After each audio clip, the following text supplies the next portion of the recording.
So ayan, nagba-vacuum ako ngayon. After siyang i-vacuum, kakargahan ko ng refrigerant. So na-fix ko na yung kanyang leakage. Ito, hinihina ko na siya. Pinagdugtong ko yung dalawang bakal na to. So pinagdugtong ko gamit yung copper na tubo. Ito, kasi binaypas ko na yung tubo niya na nagkakalik. So yan, para hindi na mawala ang lamig niya, kasi hindi na mawala yung kanyang refrigerant.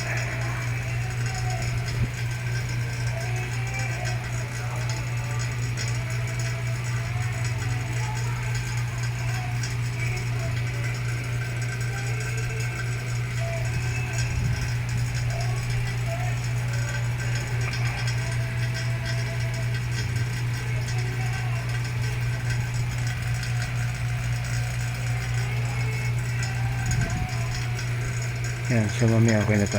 Lalamig na to pag nakaargahan ko na. Then, yan, mahalaga yung warranty. So pulido na yung mga hinang ko. Yan, so hopefully hindi na siya magkakaroon ng another leak sa ibang part. Kasi ang problem, na-fix mo na yung leak sa isang part, then later on magkakaroon na naman siya ng leak sa another part, since matanda na yung mga tubo. Pero very expensive na magpalit ng ganito. Mapapamahal yung customer kung papalitan yan. Pero kung minsan naman pag pinix mo yung leak niya, okay na. Kaya mahalaga yung warranty. Kung ano lang yung may leak na part, yun lang ayusin mo. Kasi yun yung nagpapakitang problem eh. Hindi mo naman makikita yung mga leak niyan na susunod, since hindi pa sila nagpapakita as of now. Okay na yan.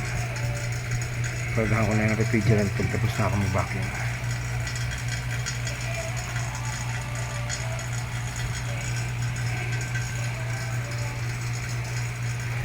So ito ay coffee shop. Coffee shop ito. Magsaserve sila dito ng mga kape tsaka mga merienda. So malaking coffee shop to.